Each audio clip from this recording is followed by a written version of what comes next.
Hi, my name's Brad Phillips. I'm here with Puppy Steps Training. Today we're going to be doing a training demonstration for you.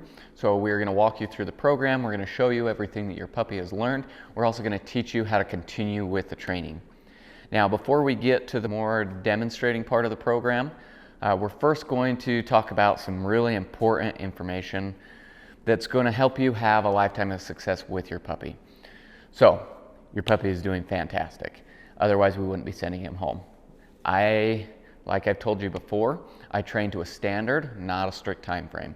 So, your puppy has reached our standard. We have very high expectations, and it's going to be important for you that as you bring them home, that you have the same expectations.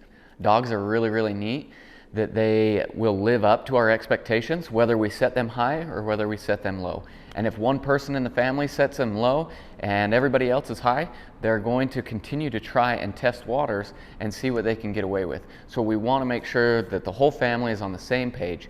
And that's also why these demonstrations are so important, so that we can set the bar before our puppy ever enters into our home. Now, it's important to remember, your puppy is a puppy. And so they're going to have energy and they're going to make mistakes. Just because they went through our training program does not make them a perfect dog. I always like to joke with people, if you were expecting perfection, you might want to run over to Walmart and grab you a stuffed animal. And even there, you're probably going to find a flaw. So it's important to understand that our puppy is going to make mistakes. But it's also important to understand how to deal with those mistakes as they arise. Because failure or making mistakes is a very important part of learning. And so we have what we call our 3 keys to success. Now these are how we try and keep mistakes at a minimum and make sure they don't become bad habits. They're also how we continue with the training and make sure that we have success in our home. So those 3 keys are consistency, follow through, and management. You have to have all 3. These 3 things teach our puppy that we are the leader, that we're going to take care of them, that they don't have to worry, and that their needs are going to be met. Now, so we're going to start with consistency. We've taught them a certain way, and so it's important to try and be consistent along the same lines. Now, if you say things a little bit differently, as long as you're consistent with that, your puppy will understand, but it may take them a few days. And that's why we talk about the transition period. And so for the next 2 to 4 weeks, your puppy is going to be transitioning. During this transition period, they're trying to learn what the expectations are. They're trying to learn the way that you give commands. They're going to learn what they're allowed to get away with and what they're not. And especially over the next 3 days, your puppy is going to be confused. And so they're going to probably test more boundaries, just trying to see whether that consistency, that follow through, that management, they're going to try and see whether those are there. Now, also during this transition period, they're going to be undergoing a period of stress. They're leaving a familiar environment, now being thrown into an unfamiliar environment. So they may lose their appetite. They may get what we call the puppy blues, where they're not as active as they usually are. Maybe they seem a little bit sad. They also may act out once again and see what they can get away with. So it's important that we are patient with them. I want to try and really focus on building a relationship with my puppy during these first 3 days versus trying to build these commands up back to where we have them right now.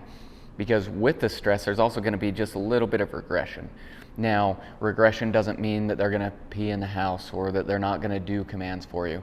It just means, once again, that they're going to be under stress, and so we're going to take that into an account, and we're going to lower our expectations just a little bit. Now, I'm always going to enforce manners. It doesn't matter whether they're stressed or not. They're not allowed to bite me. They're not allowed to jump up. They're not allowed to break through doorways. So we're going to expect the manners, and we're going to show you all of these here in a few minutes. But the commands, I'm going to keep to a minimum. Now, during this demonstration, we're going to show you some amazing stays, the place command, and they're doing awesome. But we're going to take that down. We're not going to expect them to hold a 5-minute stay on their place within the first 3 days. Instead, I'll still do these commands, but I'm going to keep them really light. I'm going to keep them fun, and I'm going to make sure that I'm helping my puppy succeed. I always want to train to success, not to failure. I never want to play guess what's in my head. I want to make sure that they have all the answers to the test. So now let's just break down those 3 keys. So the first one, consistency. We are a balanced dog training program, and so we have markers for both reinforcement and correction. And you're going to want to use these same markers. They give a clear understanding of whether your puppy is doing the right thing or the wrong thing. Like I said, we want to give them lots of information, lots of feedback. So our positive markers, we have the word good and the word okay. So good is a marker that means keep going. It's an intermediary marker. So if I put them on a place, I'm going to tell them place. I'm going to say like good girl or good boy, and I'm going to enforce that you're doing the right thing. However, you are not done.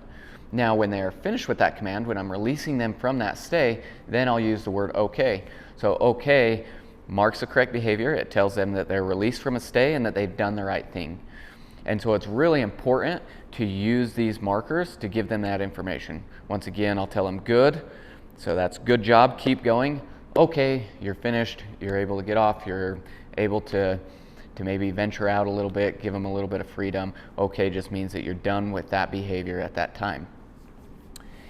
Now, we also are giving them rewards during this time. So your puppy right now is very food motivated. That is their currency. Just as you would not go to work if you did not receive a paycheck, your puppy is not going to work for you unless they're being rewarded or they're paid out.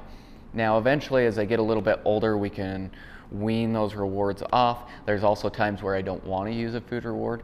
But right now, and especially during this transition period, we want to use a high value reward. And so I'll give them a little piece of treat. I might give them some ham or hot dogs or maybe a little bit of cheese, something high value, just to really drive this point home that I'm going to reward you and that I have the same expectations and that this is very positive for working for me. Now, there are going to be times where you don't have food on you, and that's where I'll use praise and affection. And of course, I mix that in with everything. I want to praise my dog. I want to show them affection and really show them that they're doing the right thing. Now, if I'm using a toy as a reward, which a toy is a good form of a reward, that's when I do not want to have treats on me. I want them to be focused on that toy. Because the moment that I pull out a treat, then they're going to forget about the toy and they're going to want to work for food. And I want them to have a good toy drive because that's a really important way to mentally stimulate your dog as well as meet their physical needs so that we can give them exercise. So those are our three primary forms of rewards. That's food, praise and affection, and toys. So use all three, but really keep it heavy on simple treats right now. Really drive this point home. Now, when we talk about a correction, so that's our second part of consistency. Like I said, you have to have both. I do not believe that you need to physically dominate your dog. I want our relationship to be built out of respect for me as the leader. And so I give them, once again, a lot of feedback, but my correction a lot of times is just no, and that's all it is. Dogs read our voice fluctuation and our body language very, very well. And so me changing my voice and just giving them a sharp no is all the correction I need. Now, once your dog fixes their mistake, then I'm not going to carry on this correction for a long period of time because your dog's not going to understand. They're just going to think that you're mad at them. And so the correction needs to be quick, it needs to be timely, and then we're done. So like I said, no is kind of that primary correction. Sometimes it's whatever comes out of my mouth, depending on the severity or depending on the action. Now, to kind of give you an example, once again, if I'm working with them and I put them in a stay and they break, it happens all the time because once again, we learn a lot through failure. Now, if they break a stay, I'm not going to get mad. It's not that big a deal. We're working, we're training and learning. And so I'll just simply, no, and then I'll have them do it again. I will always end on a correct behavior. I am never going to end on a failure. And if I have to break a behavior down to make sure that we get that correct repetition, I will. Now, if they do something a little bit more serious, maybe they jump up on me, which is one of my biggest pet peeves, then I'm going to give them a little bit more of a sharp correction. So it would be, no, off. My voice gets a little deeper. A lot of times I kind of puff out my chest and I'm changing my body language. Once again, that's enough of a correction. And then let's say they do something a little bit more serious, like they start to pee in the house. That's when I get frantic. And so my correction might look like, no, no, no, no, no, no, no, no. And I'm just trying to get them to stop. And then I'm going to quickly take them outside. And just as important as that correction is following through and making sure I teach them what the expected behavior is, which I'll get to in just 1 minute. The last part of a correction I want to talk about is a physical correction. Now, once again, I don't believe you need to physically dominate your dog, but there is power, once again, in telling your dog no, and I will accompany that with a leash pop, which is just pop, pop. I'm not trying to yank them around. It's not to inflict any harm. The purpose of that is to regain their attention to then change their behavior. Now, once again, I don't want to injure my dog. I don't want to yank them around. It is not to inflict harm at all. It is simply to regain composure. So that's consistency. You need to consistently reward. You need to consistently correct. You have to have both. Whatever you reinforce will get replicated. And so if you are not consistent and the only time you give your dog feedback is when they're doing something wrong, guess what? They're probably not going to respect you, and instead it's going to be more of a fear-based relationship, which is what we don't want. So even if my puppy is just laying at my feet chewing on something they're supposed to, I might simply just bend down, pet them a little bit, tell them they're being a good boy. We want to give them that feedback, and especially as you're working with them, as you start to implement the commands and the leash work, give them that feedback. It is going to build your relationship more than anything you can do. So be consistent. Once again, anytime I give my dog a correction, I want to then follow through and help them understand what the correct behavior is. So that's where key number 2 comes in. So key number 2, follow through. Like I said, anytime that I correct my dog, I want to then teach them what the expected behavior is. So I'm always going to follow through. Whether I ask them to do a command and they are confused or maybe they ignore me, or whether they're doing something they're not supposed to and we catch them in the act. The follow through is a little bit different on each one. So first off, let's talk about maybe you're sitting there and you see your puppy go over and start to try and chew on a baseboard or chew on something they're not supposed to. This is where we use a concept that we call marking and redirecting. So if I saw them start chewing on something they weren't supposed to, I'm going to immediately correct them. So that correction is no. Now, once I correct them, they look at me, I'm going to redirect them into an appropriate behavior. So even if they don't look at me, I'm then going to remove them from that situation. So we'll use the example of chewing on a baseboard. I'll tell them no. Now I'm going to take them over to maybe their bed and I'll give them something to chew on. And so marking the incorrect behavior, redirecting into an appropriate behavior. Now during this puppy stage, puppies need to chew. And so my redirection, I'm going to try and match texture. They were chewing on a baseboard, maybe I'll give them a bully stick or a marrow bone, something hard that they can really get into.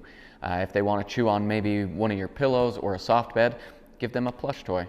They're chewing on their leash, give them a rope. Try and match those needs, match consistency. So you can do that with a lot of different behaviors. Even jumping is another one. A lot of times if your puppy's jumping, I'll correct them for jumping and then I'll redirect them into an appropriate behavior like a sit. So we teach them, if they want our attention, they've got to do this behavior. This is a good behavior versus the bad behavior. Now let's talk about follow through if they ignore you or maybe don't understand. So let's use the example of jumping on the couch. Let's say we're in the kitchen, we're cooking, we look over and Marley is jumping up on the couch. So I would immediately say, Marley, off, giving her a command. If she gets down and listens to that, then I'm going to reward her. So I'm going to reinforce the behavior that she just performed. If she got down, maybe came over to me, I'm going to pet her. I'm going to tell her she's a good girl because she fixed her mistake. And so the correction is done. She did the right behavior after she was asked. That's all that needs to happen. Now, if she didn't, if she had her paws up there and she looked over her shoulder like, yeah, what are you going to do about it? You're over there. I will not repeat the command. The worst thing you can do is sit there and go, Marley, off, get down, get off the couch. Because you're just giving her a whole spiel of what she doesn't understand. If she doesn't do the behavior when asked, I am not going to repeat the command. I will correct her. So if I said, Marley, off, and she didn't get down, I am then going to say no, and now I'm going to start to approach her. I'm going to walk across the room. Even if I am comfortable wrapped up in a blanket, I'm going to get up and I'm going to go and remove her. Now, if she fixed her mistake with that prompt, if I said no and I started to motion towards her and she got down, I'm going to reward that behavior. I'll call her over, have her sit, praise her, make sure that she understands that, yes, that's exactly what I want. That's a good girl. Now, if she still ignored you and kept trying to get up onto the couch, or maybe succeeded and now is trying to get comfortable, I am going to walk all the way over to her, and at that point I will repeat the correction. I will not repeat the command. I will tell her no again, and now I'm going to remove her and I am going to redirect her into an appropriate activity. Whether that's you're going to come over by me, you're going to lay on the floor, you're going to chew on a toy, or maybe it's, okay, I can't watch you very well right now, you're just going to go take a little break in the crate. Now I'm not going to be super mad and shove her in the crate and make it a big deal, because then you're going to destroy the crate. Instead, the correction has already happened. Now I'm redirecting her into something appropriate to do. And so the correction is done. I do not need to carry on this frustration or this anger after the correction has happened. But I am always going to give them that correction, and I am always going to follow through. Now, let's just say that I gave your puppy a command, and so I put them in. Sorry, let me take that back. Let's just say that I asked them for a sit. So I said sit, gave them a hand signal, and they looked at me like, I have no idea what you're talking about. I've never seen this command before. Now, instead of getting frustrated and repeating myself, I'm going to maybe adjust my body language. The worst thing you can do is go sit, sit, no sit, sit, because they're not going to understand at that point. Dogs don't speak English. They understand the sound of our voice making that sound of sit. And so they know that it's one time. So sit is the command, not sit, sit, sit, sit, sit. So one time, ask them once. Now, once again, if they look up at me like, I don't know what you're talking about, I'm going to give them a few seconds to think about it. Dogs are not robots. They have to process things. And at the same time, while I'm allowing them to process, maybe I'll adjust my body language. So maybe I'll kind of lean forward or make the hand gesture. But I'm going to help them succeed. Now then, if they blatantly ignored me and just tried to walk off, that is when I will correct them. I will say, no, now I'm going to reset. So I'm going to bring them back to the same area and ask them again. But I will only repeat the command if they completely walk away. If they are focused on me, just trying to understand what I am asking, I will not repeat the command, but I will adjust my body language to help them succeed. If they ignore me or they run off, then I will implement a correction and reset to where I will repeat the command. So hopefully that makes sense. If you do have any questions on any of this, please let me know. But follow through is super important. The moment that you don't follow through, the moment you call your dog to come and they run the other direction and you say, I'll get them later, is the moment that your dog loses respect for you and are going to try and push more and more buttons or try and push more and more boundaries. So it is so important that you follow through and help your dog succeed. Give them necessary feedback and information. So that was key number 2. We've got consistency, number 1, follow through, number 2, and now number 3, which is management. Management is going to be the most important thing you do throughout this transition period.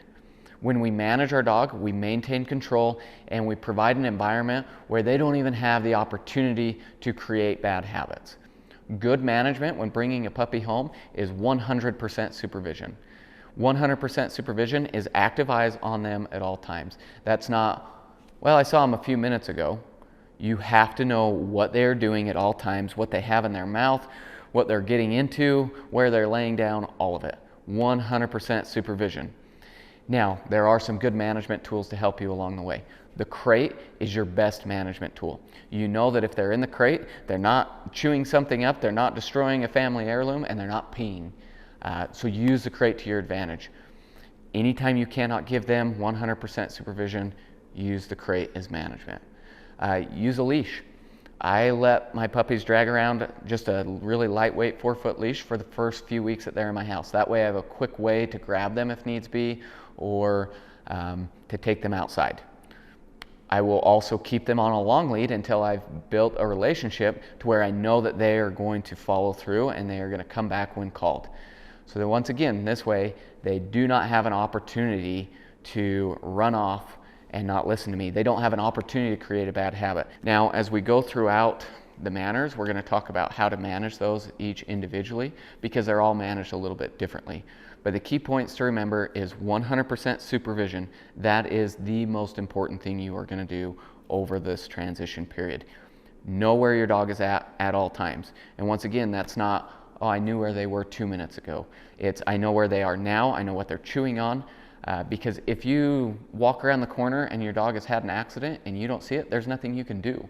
And so by good management, you provide the opportunity to develop a relationship as well as to create a set of expectations that your dog understands and that are going to set you up for success.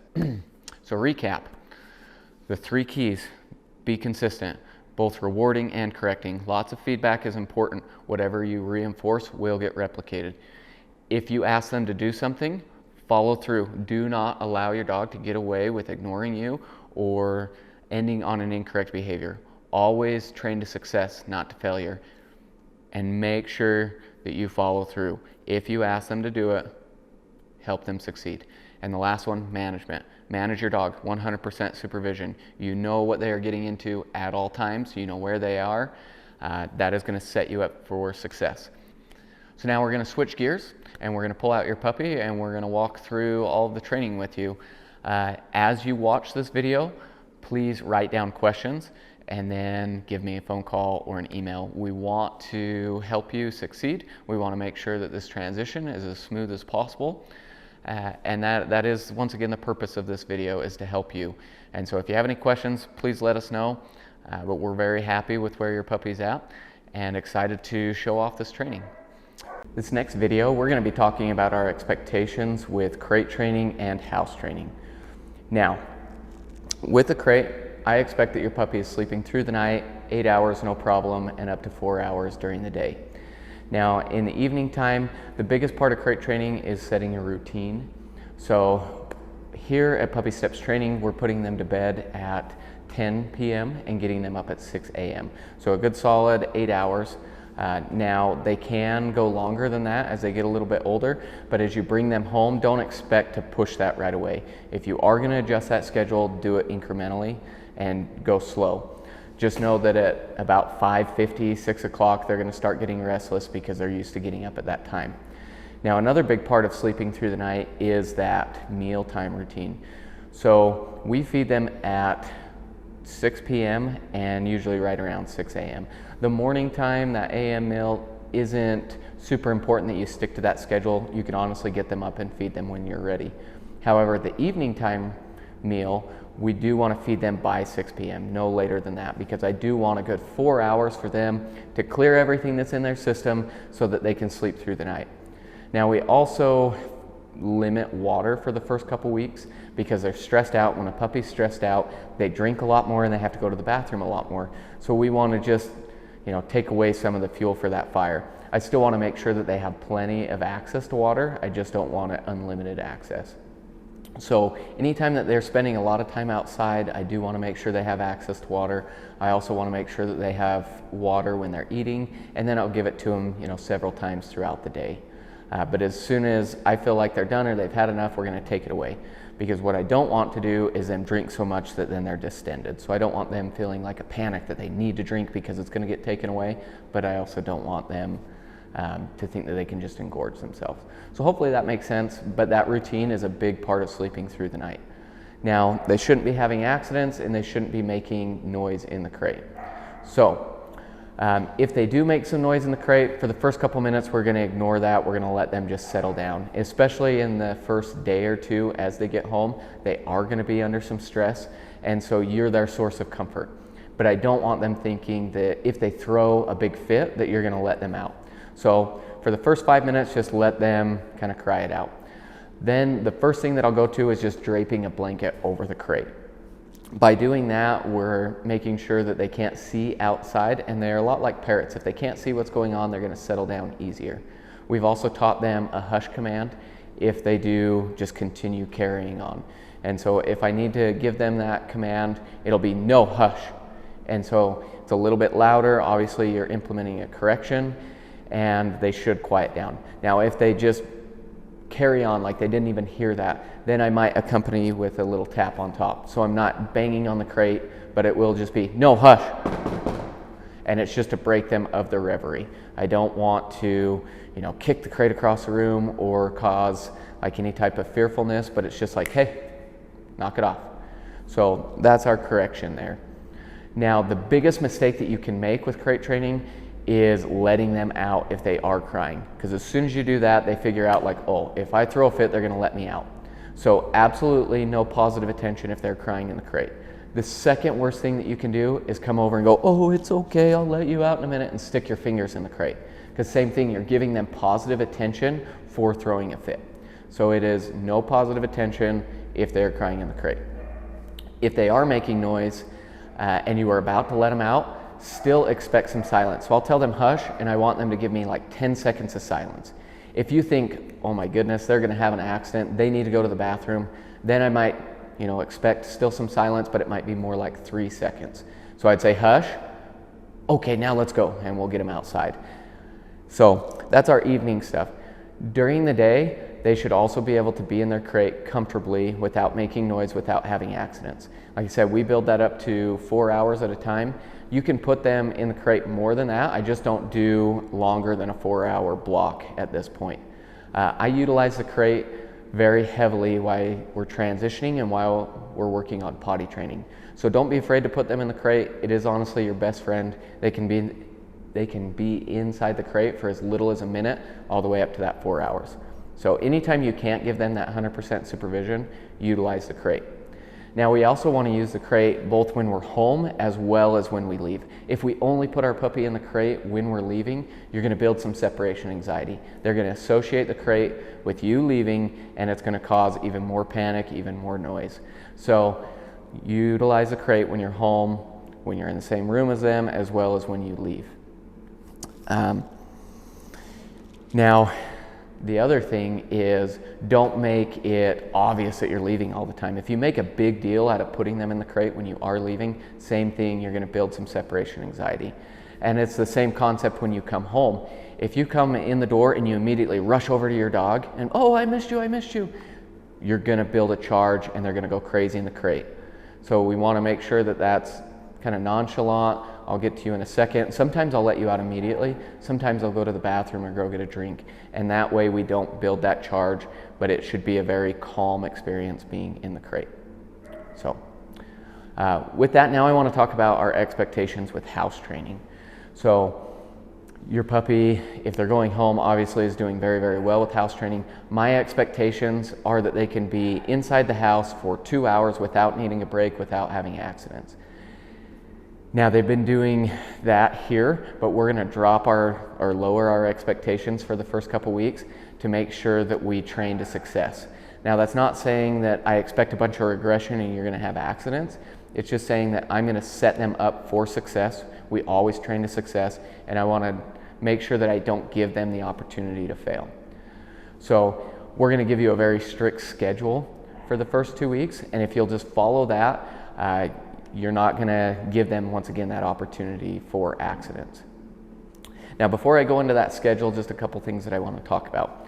One is, obviously, there's going to be some hills and valleys with the house training, but we always want them in this forward progression. So once again, we're going to set them up for success.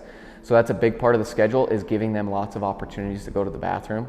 And honestly, during these first 2 weeks, paranoia is going to be your best friend. If you even think that they're going to have an accident, or they're like, maybe they need to go to the bathroom, just take them outside. I would much rather take them out 10 times than clean up one accident. You're also going to look for a lot of indicators that they need to go. Once again, 100% supervision is the most important thing you're going to do during this transition. So if you're watching them and you notice that they get up and try and walk away from you, that's an indicator that they may need to go. If they start sniffing really heavily, panting, pacing around, just take them outside. Once again, if your gut says maybe they need to go, just take them out. Now, if they get up and they start spinning little circles, just take them outside. Nobody likes what happens next. Okay? So those are the indicators that we're looking for.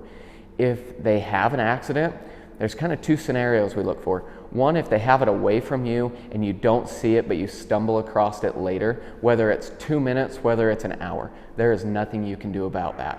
That means that you weren't giving them enough attention, you weren't paying attention to them, and so that's a slap on the wrist. We need to do better as the owner. If you can't give them that supervision, put them in the crate. So scenario number 2 is they start peeing right in front of us. If they're going to have an accident, that's what I want, because it provides a very valuable opportunity to teach them what I expect. So I'm going to correct them right there. So it's no, no, no, no, no, and I'm going to grab them and run them outside. Now, once I get outside, I'm going to change my attitude, and I'm going to bury that frustration deep down, and I'm going to give them the opportunity to finish. If they finish going to the bathroom outside, I am then going to praise and reward that behavior. That way I create a very black and white experience. It's absolutely not, you do not pee here. Yes, that's where I want you to go. Good dog, good girl, good boy, right? The worst thing you can do is they start peeing in front of you and you just kick them outside and then go and clean it up. Because now they just peed, they got corrected, but then they got to go outside and play. So it's so important that we go with them and we make sure that they have a job to do when they're going to the bathroom outside. Okay, so now our routine. So once again, it's, I consider it a minor inconvenience for the next 2 weeks for a lifetime of good house training. We did this at the very beginning, but once again, we're going to take them back down just to make sure we train to success. So here it is. First 24 hours, we are going to take them over to the bell. They're going to ring it, and we're going to go to the bathroom every 30 minutes. They get a treat when they ring the bell and when they go to the bathroom. Okay, so first 24 hours, every 30 minutes. The exception to all of this is if they're in the crate, you don't need to pull them out every 30 minutes. Or if they're just passed out asleep, I'm just going to watch them and I'm going to wait till they wake up. Okay, so day 1, first 24 hours every 30 minutes. Day 2, I'm going to 45 minutes. Same thing, they're going to ring the bell, we're going to take them outside, they get a treat for ringing the bell, they get a treat for going to the bathroom. If they don't go to the bathroom, we just come right back in. It's a very neutral experience. Also, these first 2 days, because we are taking them out so often, I'm only going to give them a minute outside. It's going to be quick, we have a job to do, we're coming back inside. Now, if they haven't went for a couple hours and you're getting nervous, put them in the crate for 20 minutes and then do it again. Okay? Don't just give them free access to your house, especially if they haven't went to the bathroom for a little bit. Okay, so now day 3. At day 3, we're moving to an hour. So every hour, we're going to take them to the bells, give them an opportunity to go to the bathroom. But now we're changing things. They are no longer going to get a treat when they ring the bell. It is only if they go to the bathroom. Okay? Where we're taking them out every hour, I'm also going to bump the time to being, I will give them 3 minutes outside, but no more than that. That's all they need, 3 minutes, we come back in. So for the next few days, so from days 3 to 8, I am staying at 1 hour. I am not going to surpass that. Every hour, we're going to the bells, we're giving them an opportunity to go to the bathroom. Okay, so that's the first week. Week number 2, all depends on how they did during week number 1. If they've done phenomenal, you haven't even thought about having an accident, or didn't have a close call, we're going to progress to 2 hours. So for me, I still go every 15 minutes and work up. But the exception is, if I get up to an hour and a half and we have a close call, then maybe I'll drop them back down. So I am more than willing to take away some of that freedom. I'm very, very slow to give it, very quick to take it away. But same thing, I'm only going to give them 3 minutes outside. They have the opportunity to go to the bathroom, we come right back in. You do not need to give them any more than 3 minutes outside. Otherwise, they're going to get distracted, they're going to stall, and they're not focused on what the job is. Okay? So that's the first 2 weeks. We're going to work up to 2 hours. From 2 weeks to a month, we are not surpassing 2 hours. Once again, be slow to give them that freedom, be quick to take it away. If you can follow this schedule, I promise you're going to have success, because 1, we're beating them to the punch. This is not about them having to go to the bathroom that frequently.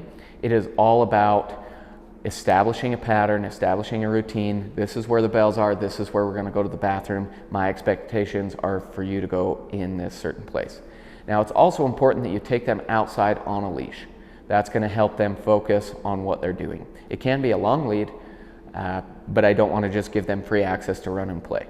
Okay, so that's our routine.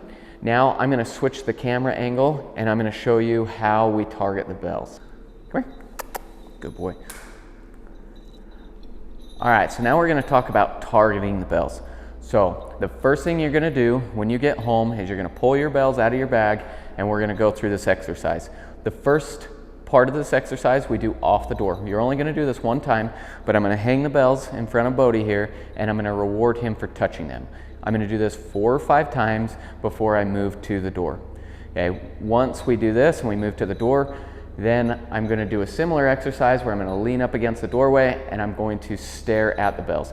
Every time he touches them, I'm going to say, okay, outside. I'll do that 3 or 4 times before taking him out. So we're just going to do those 2 parts one time. When I take him outside, I'm going to give him 1 to 3 minutes, depending on where we're at, to go to the bathroom, periodically saying the word outside. Now when he goes, I'm going to say, okay, good outside. I'm going to make it very rewarding. I'm going to give him a treat. I'm going to praise him because I really want to reinforce that behavior. If he doesn't go, we just come back inside. It's a neutral experience. We start over, okay? So I'm going to demonstrate that. So I'm just going to hang the bells. I'm going to stare at him, and stare at the bells. Every time he touches them, I'm going to say, okay. Okay, good boy. Do this 4 or 5 times. Okay, good boy. Okay, good boy. You can see that he quickly learns that this is a good little treat dispenser. Okay, good boy. So we're just making it fun. He's done that a handful of times. Now we're going to go to the door. Also a little tip for you. I like to drop the leash and step on it. Okay, outside. That way I can keep control of him and I have both hands free. Okay, outside. Good boy. Okay, outside. Good boy. So I'm going to have him do it 1 more time and then we're going to go outside. Okay, outside. Good boy. And once again, I'm going to walk him around on leash, periodically saying outside. Okay. You also notice he's expected to wait at the doorway.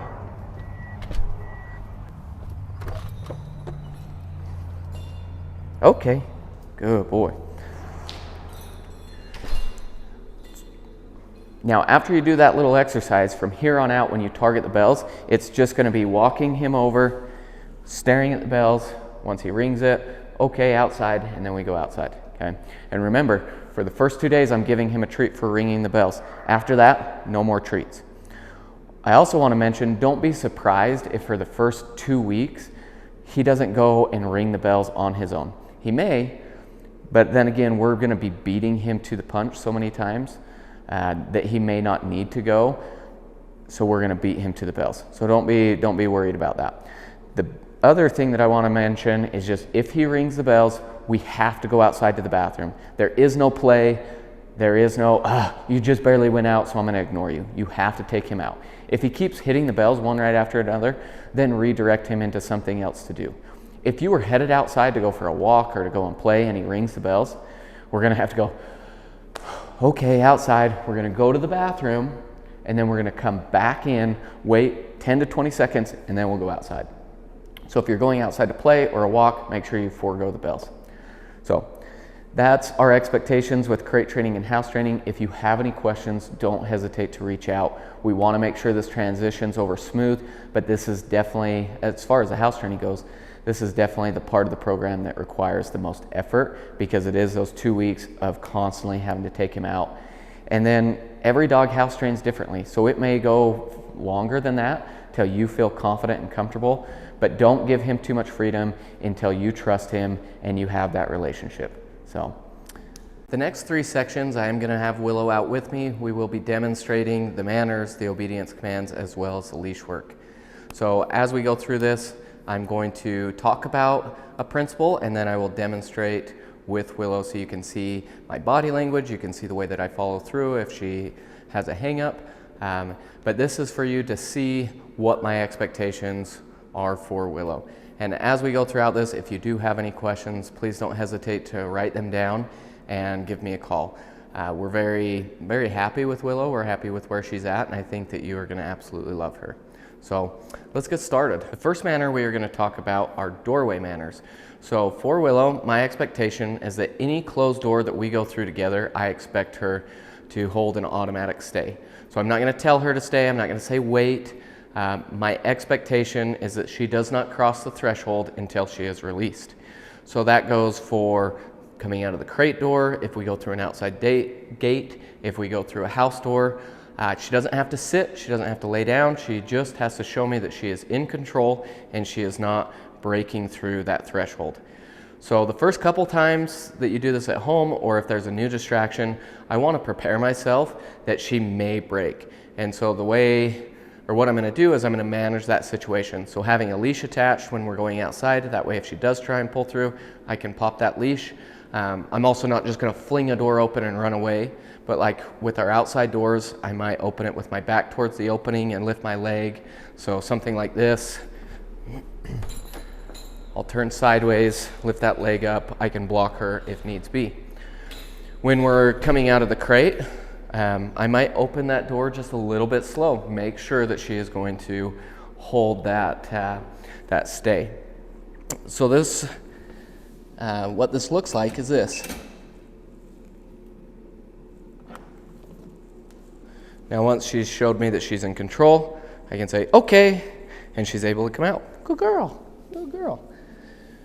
This can be built up to a lot of different thresholds, but right now we are utilizing this for any closed door that we go through together. If you want to build that up to certain rooms, absolutely practice that, and she is more than capable of doing that behavior. Oh, good girl. Good girl. So what you're seeing right now is her greeting. So before I give Willow any attention, she's expected to sit to greet me. You don't have to have her sit every single time you want to pet her, but this is really important when you've been away for a little while. Or if she starts acting a little bit jumpy, I'm going to ignore her until she shows that she is in control. Now, when you get her home, one of the first exercises you are going to do is this greeting exercise. It's also what we consider an engagement exercise. So all I'm looking for is Willow paying attention to me and being well-mannered. So the way this exercise goes, you put the leash on her, I'm going to have a handful of treats, I'm going to say her name and step back, encouraging her to follow me. Once I stop, I expect her to sit down. Once she sits, I'm going to say okay, and I'm going to give her a treat. So that's going to look like this. Willow. Stop. Once she sits, okay, good girl. Now, I kind of held that treat tight. I wouldn't let her take it while her two front paws kind of came off the ground. So if she got a little bit exaggerated with that, I'd pull that hand away and say gently. Or, like I just did, I'll keep that treat underneath my thumb, and she does not get the treat unless all four paws are on the ground. Now I'm going to repeat this exercise 3 or 4 times right off the bat. So it's Willow. Okay, good girl. Good. See, waited for those. If she's being a little bit of a Pop-Tart, we're going to wait until she's in control. Willow. Nope. Oh, good guess. Okay, good girl. You are being a little bit poppy today. Willow.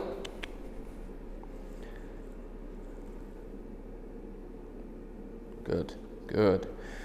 So I'm just gonna expect her to sit every time she approaches me, and once again, I'm not gonna give her that treat if she rears up. She doesn't need to meet me halfway. He said if she keeps doing this, I'll just pull that hand away. And if she really got up there or she tried to quickly grab that treat, I'm going to tell her gently. I expect her to take food very, very nicely from my hands. So that would just look like gently. Good girl, good girl. Now I always do give her the treat in the palm of my hand. That way there's less skin to grab onto. And I cover it with my thumb. Come here. We have practiced giving her a treat between our thumb and forefinger.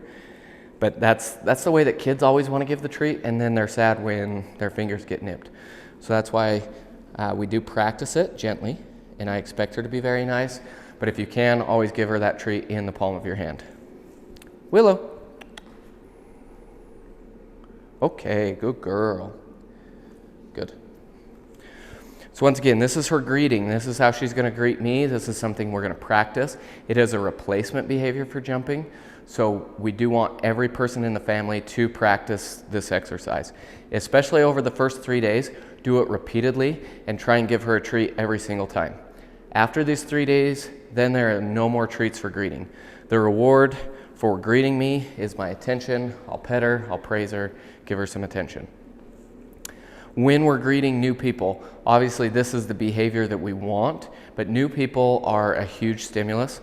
And with Willow, she's a little bit more of a nervous dog, so she doesn't want to greet everybody. And because of that, I'm not going to force her. And if somebody does approach me and say, oh, I love your dog, can I pet her? I oftentimes will say no. But if it is okay, and you're okay with that person petting her, what you want to do is have Willow do a greeting for you. So I'll say, Willow, come here. I'll have her sit. I'll give her a reward, maybe pet her. Then I will invite that person up. I don't want to have to walk to that person. I would rather be standing, having Willow in the sit, and have that person approach us. If she jumps, then I'm going to say, no, pop that leash and walk the opposite direction. Okay, she does not get attention if she is out of control. After that person leaves, then I'll have her do another greeting for me, and I'll reward her. So that way I come first and I come after. Now, she doesn't have to stay sitting in that situation. It's okay if she gets up and moves closer or walks, as long as she's in control. She's not wrapping you up in the leash, and she's not jumping on somebody. If you were approaching somebody that you just had to approach them for whatever reason, and she does start to pull, immediately I'm going to tell her no and pop that leash. We do not get to advance to somebody if she is pulling. If she continues to pull, I am going to walk away. She has to show me that she is in control if she wants to get to a distraction. Oh, that's a good girl. The other thing here, as I mentioned, is this greeting is a replacement behavior for jumping. So we've taught her if she wants to get my attention, she has to be planted. She can't be jumping. If she does jump, I'm going to quickly tell her off, and I'm going to step into her and lift my knee. She's a little bit more of a sensitive soul, so I don't ever have to be too firm, but I also am going to correct her if she's trying to jump up on me. She is not allowed to put paws on my legs, or if I'm crouched down by her, she still can't try and climb up into my lap, because if I let her get away with one paw, then she's going to be up into my face. So I would tell her no, off, and I would slide her back.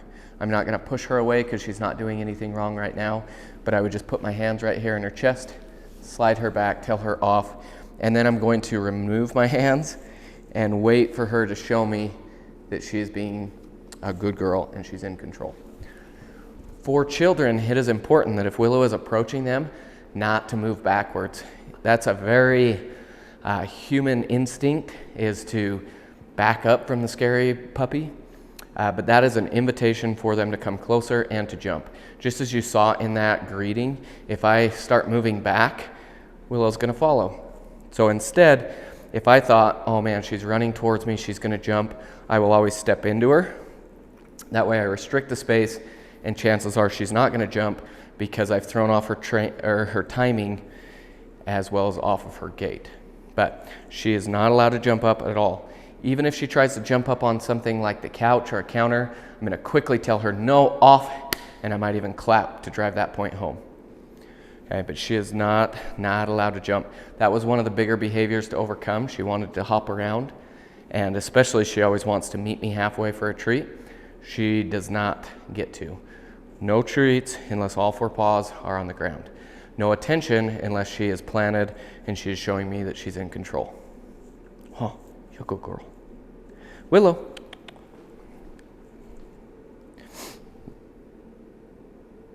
Good. Just like that. I'm going to wait for her to put those paws back down. Like I said, that was her biggest manner to overcome, is because she thought that she needed to meet me halfway. So because of that, practice this greeting and make sure you're really consistent. And if she wants to keep rearing up, just pull that away. Say no, gently, and then wait for her to show that she's in control. Or if she's trying to jump up on your leg, no, off, and bring that knee up. But she does not get attention, and she does not get a reward unless she's being a good girl. Okay. Mealtime manners. Anytime we feed Willow, I expect her to hold an automatic sit-stay. So same thing, I'm not going to tell her to stay. If for some reason she's really struggling, then I might say sit, stay, but I really want this to be an automatic behavior. Usually all I have to do is shake that bowl, and she plants it. So just to show you that, I'm going to pull her off the bed. I'll shake that bowl. She's going to sit. I'm going to set this bowl down, stand all the way back up. She's showing me that she's in control, and then I'll say, okay, good girl. And now she gets to eat. Oh, good girl, good girl. This is a great way to build a relationship, is practice feeding her. Oh, good girl. You'll also notice that I just took her food bowl away. One, she's very kind. She's never displayed any excuse me, sorry about that. She's never displayed any type of resource guarding. And I don't want to make a habit of always taking her food bowl away in the middle of eating. We wouldn't like that if somebody did it to us. But I just want to show you one more time. I shake that bowl, she sits down. And if she breaks like that, simple correction, have her sit back down, do it again. And you'll notice that I took that food bowl away. So if she pops up, the bowl goes away. Okay, good girl, good girl. And now you think I'm tricking you? Good girl, there you go. So talking a little bit more about resource guarding, like I said, she's never displayed that. She's always been fine with me being around her food, but I do make it a positive experience, me being right here. So every once in a while, I might throw a treat in her bowl, make it a little bit more rewarding versus if I'm here, I'm always taking it away. I don't want to make that habit. But I also don't want her thinking that she can guard her food. Good girl. But I am going to take it away because I still need you hungry. Okay. Along with resource guarding, I want to make sure that she's not defensive over toys, over chews, anything that is technically hers. I also want to make sure that she's very comfortable having me handle her paws, her ears, that she's not going to try and pull away or she's not going to get defensive because she's going to have to be groomed. And we want to make sure that she's comfortable in uncomfortable situations. Girl. Anytime that I do hold her or put her through something that is uncomfortable, I make sure to then reward her. Good girl. Make sure that she knows that because she's being calm and she's being patient with me, that there is going to be a reward coming. And if she squirms, I'm not going to keep torturing her, but I'm also not going to let her run away. She can't learn that if she throws a little temper tantrum, it's going to let her out of whatever situation it is. So just like this, I was trying to look at her teeth. She's squirming. I'll hold her muzzle, wait for a second. Good girl. And then go back to looking. Good girl. Okay, good girl. But she doesn't get to just run away for being a little bit of a spaz. Good girl.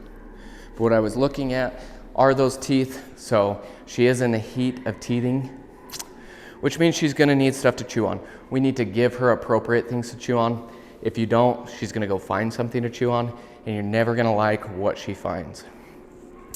If you do find her chewing on something she's not supposed to, I am then going to replace that object. If she's chewing something like a baseboard, I'll give her something hard like a bully stick, or if she's chewing on a pillow or a blanket, I'll give her something soft like a plush toy. I want to match that consistency because I want to match her needs, whatever she feels like her mouth needs at this time. Oh, good girl. But she's still got probably another month or two left of heavy chewing. Now dogs chew throughout their lives, so it is important to do this throughout, but it's going to be more severe the next couple months. So if you do catch her, immediately tell her no, and then give her something of similar texture.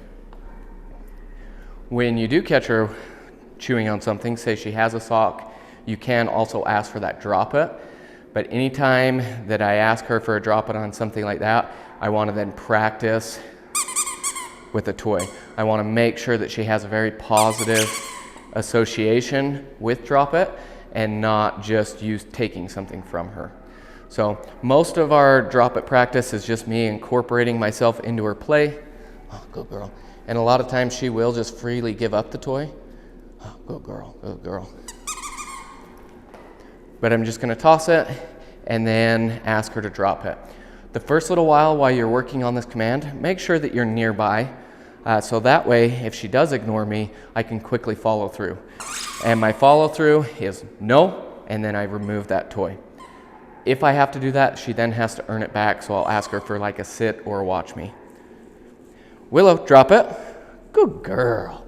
Good girl. I'll tell her good when she lets it go. Okay. And okay when I throw it again. Just like that, my expectation is that she freely gives it up. Willow, drop it. Good girl. Good girl.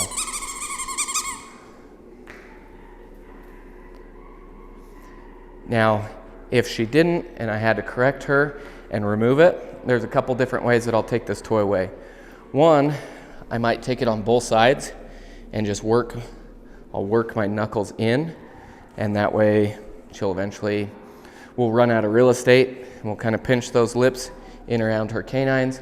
Or I will just go to that from the beginning and I'll wrap my hands around her muzzle. So it's just a little eject button. It's not hurting her, it's just boop, and she'll open up. Good girl.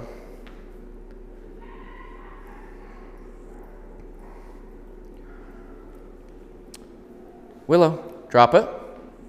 Good girl, good girl, good girl. Let's see. So as you can see, she's doing very, very well with drop it. She is a very well-mannered girl, very, very sweet. But it is so important that we expect these manners right off the bat. She doesn't get to be a little wild dog because she's transitioning or because she's a little stressed out. The commands I'll take it easy on, but the manners I expect right off the bat. The last manner that I want to talk about is mouthing. So she is not allowed to chew or put her mouth on my hands, my wrists, my drawstrings, my beard, anything that's mine. If she did, if I was sitting here petting her, she came up and decided to stick my hand in her mouth, I'm going to quickly tell her no, and then I will cover her mouth. I'll grab her muzzle.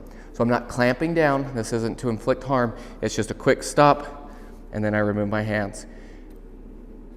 Okay, you're going to show that you're being good, and then I'll go back to petting her. I just want to take myself away for 5-10 seconds, show that she's in control, then I can go back to petting her. If she did it again, I would go no, cover her muzzle, and then I might stand up and remove myself. She has to understand that if she's going to mouth on me, she doesn't get to be in my presence for a whole minute or two. And then I'll go and I'll work on that. I want to set her up, make sure that she's being very, very good with her mouthing. But like I said, she's a very, very sweet dog. She's very good about it. But we want to expect these manners. With that, we are going to move into her commands. The first command I'm going to show you is our place command. So for place, this is a universal command. We've taught her to do it with anything that has a defined boundary. I absolutely love these raised beds to teach place. This is also Willow's favorite place to hang out. When I ask for this command, I step close to whatever I want her to go on. I say place, point, and wait for her to put all 4 paws on. Once all 4 paws are on the bed, I tell her, good girl, and I give her a treat, and then I expect her to stay. This is an automatic stay. Right now, she's staying for a couple minutes. When I'm ready for her to come off, I say, okay, and she's done. She's able to come off. If I have a really hard distraction, I might come up periodically and continue to reinforce the behavior of staying on. Tell her good and give her another treat. Also, I do give her the treat for going on the place and not coming off. When teaching a new place or a new area that you want her to stay, I will lure her on and then mark that behavior with a good girl, give her the treat, and then immediately release her and do it again. I'll do it 3 or 4 times with a new object while she's still learning. As she becomes an adult, this will really click, and like my personal dogs, I can get them to hop up on a rock or a log while we're hiking, and we can utilize that as their place. But so to show you this, come here. I'll say, Willow, place. Good girl. And then I expect her to stay there until released. Now, like I said, she's doing a couple minutes, no problem. Me just talking and walking around is not a very hard distraction, so I wouldn't constantly go up and reinforce this. But if I had my kids here and they were running around crazy, periodically I'd come over and say, oh, good girl, and give her that treat.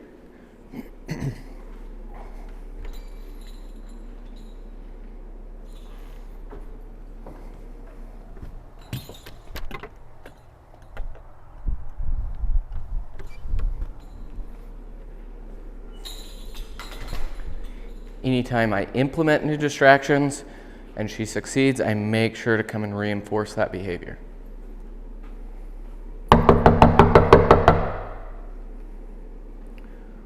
Good girl, good girl.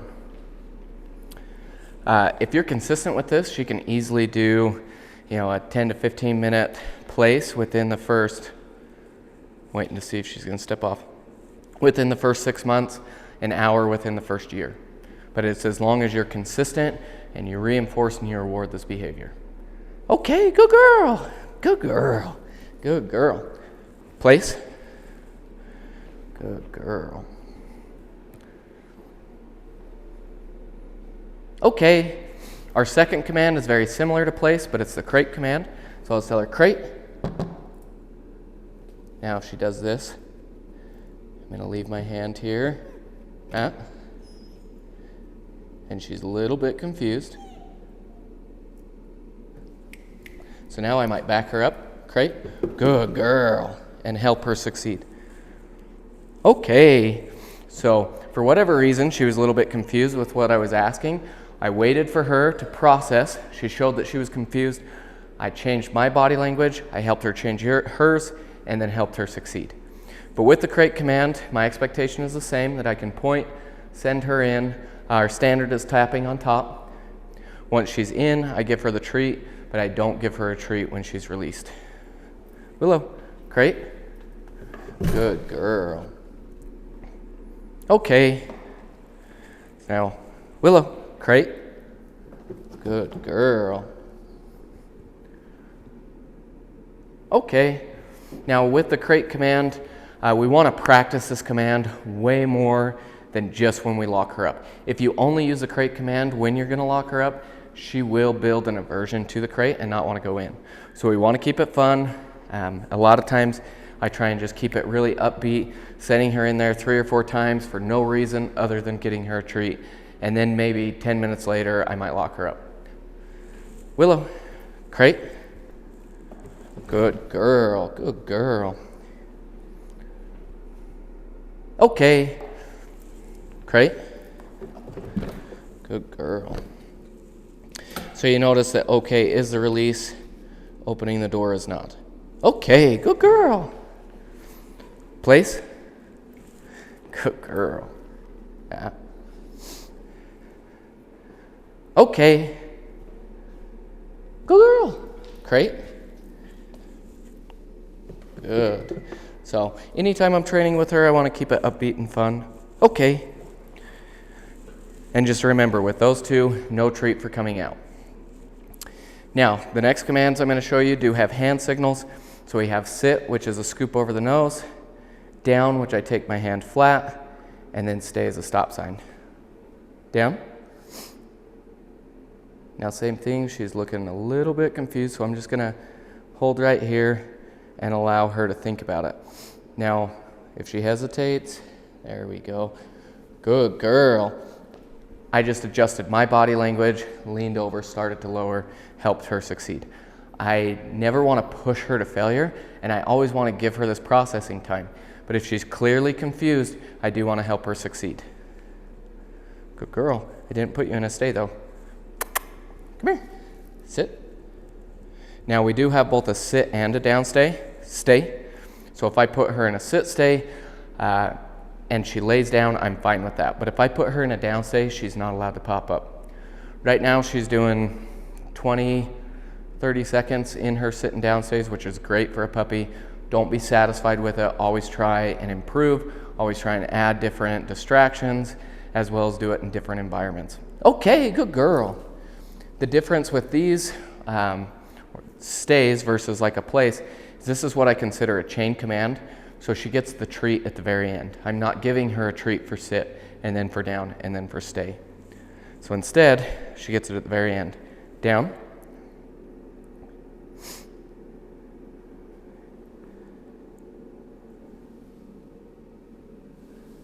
So there, we're really struggling. No. Sit. Down. Stay. So that one I had to really break it down. But I always want to help her succeed. I don't know what's going on internally, externally. Something's throwing her off. And so I'm not going to push her and get frustrated, because then I would break down that command versus building it up. Okay, good girl. Good girl. Let's try one more down here. Sit. Down.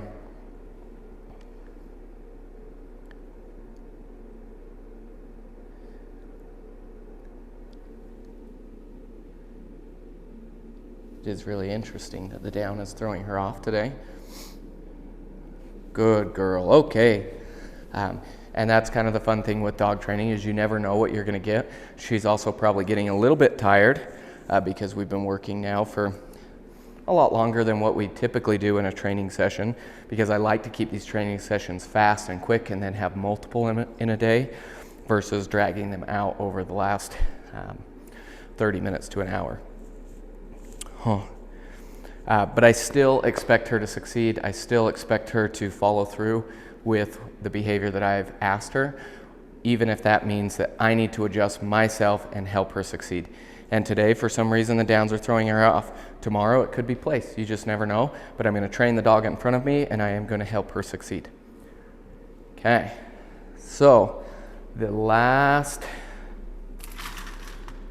command that I'm going to show you in this section is her leave it command. So I'm going to use some kibble, and I am going to take her by the leash.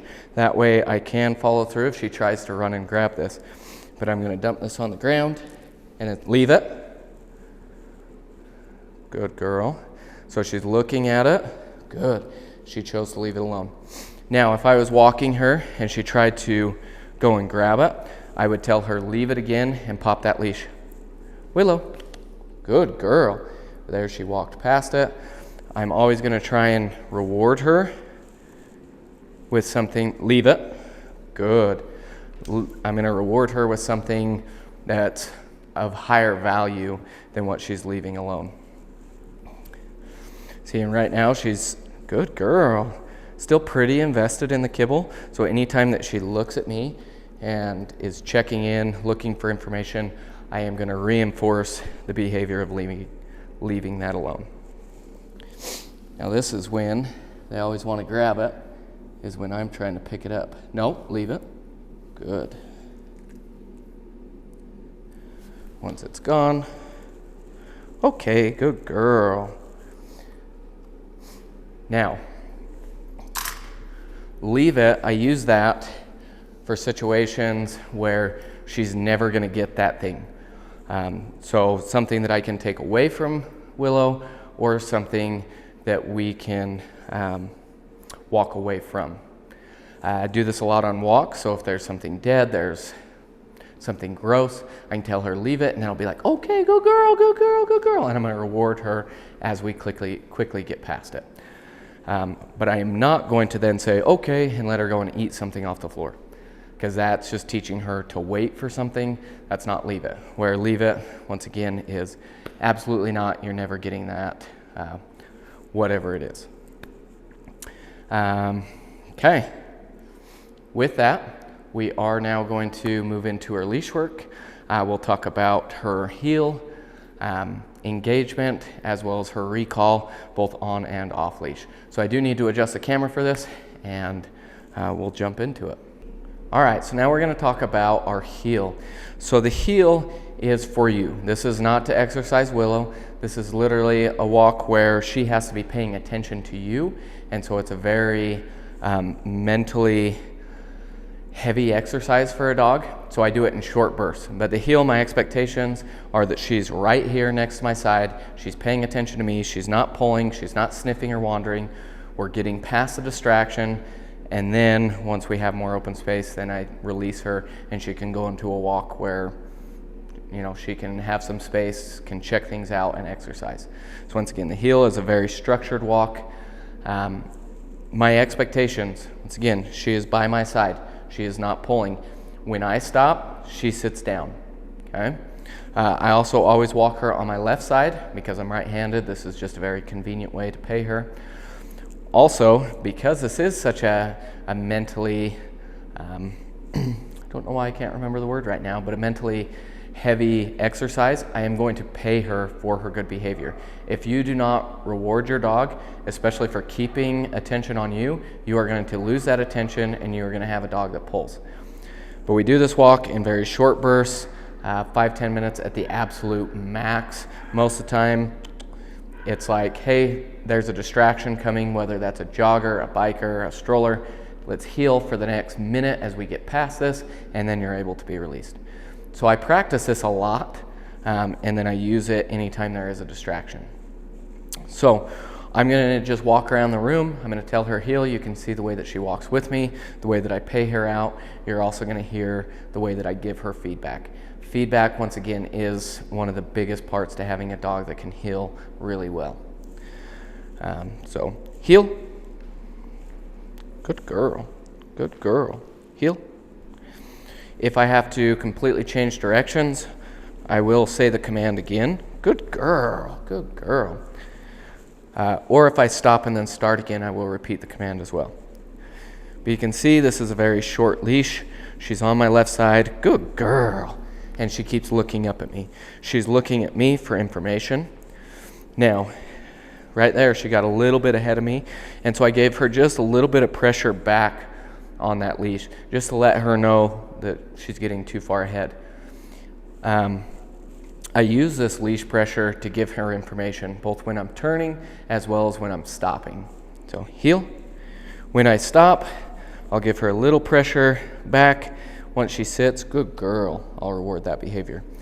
If I need to walk past her, I will kind of nudge her with my knee a little bit. I don't want to always step on her. I don't want to knee her, but I do need her to understand that I am going to have to walk past.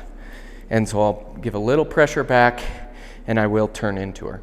That's also one of the best ways to get your dog's attention off of a distraction, is to step through them, and that way you're blocking them from that distraction. Good girl. Once again, a short leash is really, really nice for this. You can see that this is only a 4-foot leash, but I only give her about 18 inches of space. I cross that and hold it here. No.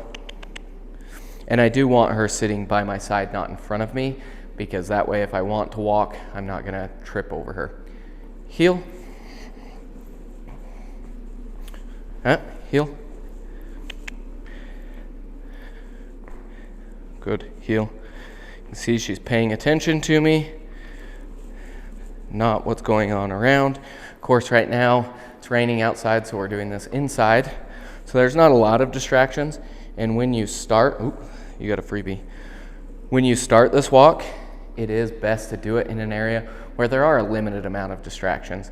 That way you can focus on getting this success, focus on positivity and giving her feedback. A lot of times when I start a new puppy, I will go in front of the facility and just walk back and forth, back and forth. It's like 20 feet down, 20 feet back, 20 feet down. Just rewarding them for keeping their focus on me and making this a positive experience, but also them understanding that they're going to get rewarded and they're going to receive a bunch of feedback. Oh, you're a good girl.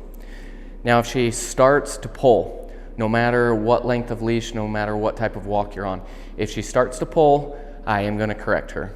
So I'm going to give her that feedback. If it's just that maybe she saw a distraction, she just lost focus, and she hits the end of the leash, she's not like pulling, I'll just quickly say, Willow, something like that, just to get her attention. If she puts it back on me, I'm going to reward her. We're going to keep walking. But if she doesn't, if she continues to pull, then I'm going to tell her no, and I'll pop that leash. Now, once again, I'm not yanking that leash around. She's very receptive to a leash pop or leash pressure, so it's just pop, pop, just popping up, pop, pop. When she puts her focus back on me, I'll have her walk nicely for a step or two and then reward her. If she went back to pulling, I will do that again. Say, no, pop, pop. If she continues to pull after the second time, it's not working. You need to change it up and do something different.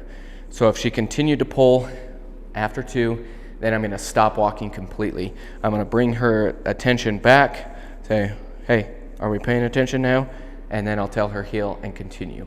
If she immediately goes back to pulling, I am not going to try and pop the leash again. I'm not going to come to a complete stop again. I'm going to tell her no. I'm going to put that pressure back on the leash, walk through her, and turn the opposite direction. This is why it's so important to keep that loose leash, because if she has, I'm going to repeat that. This is why it's so important to have a short leash, because if she has all of this area, it's a lot harder to correct her, and she has a lot more area to actually pull. So that's why I like to keep it short. I do want it loose though. I don't want it choking her. I don't want my hand up. But that way, if she has this much space, I can no and walk through her.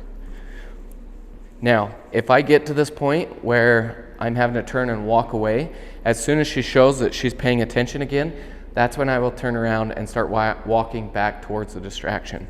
But if she starts to pull, it's no, we're going the other direction. And I'm going at a quick pace, but I'm giving her a lot of feedback. She does great on her walk. Her biggest struggle on the walk is sometimes she wants to be a step in front of you so that she can stare into your eyes, which then she gets stepped on. So that's where I'll just quickly kind of put her back. She also has a little bit more of a brisk pace, so we've been working, hey, that I can tell her heel and slow it down. And that way she's going to match my pace. Heel. Good girl. Good girl. And then we can speed it up. But if I get to this point where I'm doing zigzags or I got to turn around, it's no, heel. And I'm going at a quick pace. So that way she doesn't have an opportunity to get distracted. If it's too big of a distraction and she's just hyper-focusing on it, I'm not going to try and continue walking. I'm going to move to the side of the sidewalk or the trail, and I'm going to engage with her. I'm going to get a little distance between that distraction and reward her for just paying attention to me. And I'm going to do whatever it takes to keep her attention on me. So that's why our steps of engagement are very similar to the steps to control pulling. If she notices a distraction and starts getting reactive, that's when we engage with her. So if it's something simple, like, I don't know, a cat runs out in front and she just notices. Same thing, I'll go, hey, good girl, and I'll reward her for putting her attention back on me. If she starts really barking and wanting to react, wanting to pull towards them, for Willow, hey, we're not doing circles. For Willow, I don't think she's going to try and charge anything. It's going to be more so that she's going to be afraid and want to get more distance. So I will get a little bit more distance. I will move away from that distraction. I think that's a great thing to help her feel secure. And then I will let her observe whatever it is, and I will reward her for being calm, being in control, and paying attention to me. But if we got some distance and she's just bark, bark, bark, bark, bark, just really reacting, I am going to step in between her and the distraction. That way my back is towards the distraction. I am telling her, you don't need to worry about this. I'm in control, we're good. If she keeps doing this little hop around, then I will crouch down, blocking her from the distraction and rewarding very simple victories. Oh, you're sitting? Good girl, good girl. Watch me. Okay, good girl. Getting her to look at me, which this is where we really utilize that watch me command. Break your attention off of whatever it is that's distracting you. Look at me. When we're doing engagement, I am perfectly fine if we just stand there and let a distraction walk past and I just reward her for observing.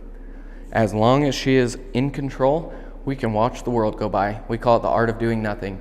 We're just going to sit here, watch distractions, walk past. If you're in control, I'm happy.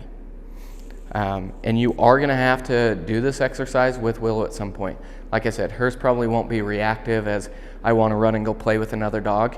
It's going to be more so I'm a little bit nervous. What is this new person? What is this new experience? When here in just a minute, I'll grab Skylar in here, have her be a distraction, and I will demonstrate this engagement. All right, so I have Skylar with me, and we're going to be demonstrating what an engagement session would look like. So I'm going to be handling Willow, and Skylar's going to try and distract her. We're going to go through those steps that I explained. You're going to see the way that I handle Willow, and one of the biggest things to understand is that we are remaining calm no matter what she does. We're going to make sure that we are calm and in control. Willow. Nope, Here, let's walk around here, and you come on this side so they can see. Ah, Willow. Willow. Come here.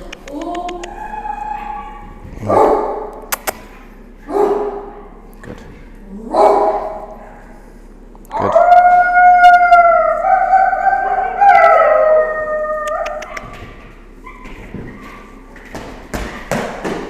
Good, Willow. Good. Hey. Good girl. Good girl. Good girl. There we go. Good girl. Good. Willow. Good girl. So we're just giving her a lot of feedback. She's a little bit nervous, so I put myself between me and Skylar. Now where she's being calm, we're opening up, allowing her to observe. Good girl. Good girl. Now we can also utilize our watch me command. Watch me. Okay, good girl. And as soon as she makes eye contact, even for that short amount of time, reward her. Good girl. Good girl. Lots and lots of feedback. That is the key to engagement, as well as remaining calm. Even when she got a little bit excited, just focused on making a couple little noises, getting her attention, allowing her to succeed in observing the distraction. Good girl. Okay. So a long lead, this is how you're going to exercise your dog. That short 4-foot leash does not give them enough space to sniff, to run around, and to play. Neither does a 6 or an 8-foot leash. This is my shortest long lead. The shortest long lead. I think it's about 15 feet. And this is great for in neighborhoods or when we go up to the college campus. It's great to give her some space where she can check stuff out, but I still am able to manage her and maintain control. If you have a lot more space, then I recommend like a 20, 30, or even a 50-foot long lead. That gives them this area that they can run and they can play, and we can exercise our dog, but we can still manage them as well as working on the recall. So the recall command is Willow, come. There is a space between her name and the recall command. I'm also going to say that differently than my normal speaking cadence, and I'm going to be very, very rewarding every time she comes to me. So there is a section in the manual that's called Rules for the Recall. Go over that. The recall is your most important command. It's the one command that is very easy to burn out. So I never call my dog if they're getting into trouble or I'm going to punish them. And I do practice the recall a lot. I mean, a lot. If they are not reliably coming to you, then they should never be off leash. No. Good girl. So once again, we'll get some space here. Willow, come. Good girl. Good girl. Okay. Notice she was distracted for a second. Once she proceeded to come towards me, I immediately marked the behavior with good or good girl. Once she got to me, I said, okay. I'm always going to reward her when she comes to me, no matter what. If she failed, if she continued to be distracted because the leash was moving, I would tell her no, give her a little bit of leash pressure. Once she caves in, I say good. When she gets to me, okay. So in a failed recall, you're going to say no, good girl, good girl. Okay, and so you're going to use all 3 markers. Oh, you're going to follow me now? Huh. Try and get a little bit of space. It's hard in here. Here, we'll drop a treat on the floor. Willow, come. Good girl. Okay. Like I said, I practice the recall a lot. And I like to go on these walks about once a day. And while we're out there, every time that she gets near the end of the leash, instead of having her start to pull, I immediately call her to come. That way she checks in every time she hits the end of the leash, and I'm really reinforcing the behavior of coming to me. But if she ignored me, good girl, huh? You know this game. But all I can say is practice, practice, practice, because if you don't, there's going to come a time where she's going to get distracted. And if you don't have this history of positive follow-through with the recall, she's going to go to that distraction instead of listening to you, and then who knows what could happen. So practice, practice, practice. I never take a dog off leash until I know that they're going to reliably come back to me. So close, huh? If she is off leash and you call her to come, you have to go and get her if she fails. If she comes to you, I would be ecstatic. I would praise her. She's been doing phenomenal off leash, and especially with those off leash recalls. She had a day where she tried not to listen, so we put her back on the long lead. We worked on that, and she's doing fantastic. But in that day where she ignored us, immediately I said no, and I went and got her. I'm not going to sit there and repeat myself and call her, no, come, because then you're just diminishing this command, as well as you're building frustration in yourself, and then she's going to come to you, and you're going to correct her and diminish the relationship or the behavior of coming to you. So, but if you call her to come, she ignores you, you have to go and get her. If you are going and getting her, and you got like 90% of the way there, then she looked up and saw you and came that remaining 10%, I'm going to reward that behavior. Even if it's like 5 feet, as soon as she turned and walked up to you, I would bury that frustration and reward her for coming to you. If you had to go 100% of the way there, hey, no chewing on it. When I got there, I would tell her no, and I'd hook on the leash, and then I would practice that recall. You are just wanting to mouth on that leash right now, aren't you? So practice, and she'll be great. I'm trying to make sure that I covered everything. Willow she's an awesome dog. She's super fun. She is still a puppy, so she gets into a little bit of mischief, and even like right now, she's getting a little bored, so she's wanting to chew on that leash. So she is going to test some boundaries. Be prepared for that. Go easy on the commands, and as well as the walking, but reinforce the manners right off the bat. She's going to be nervous, especially flying, so spend the first 3 days just developing a relationship with her. Once again, focus on those manners, and she'll be great. Like I said, she's super sweet. We've really enjoyed training Willow, but if you have any questions, please don't hesitate, reach out to me.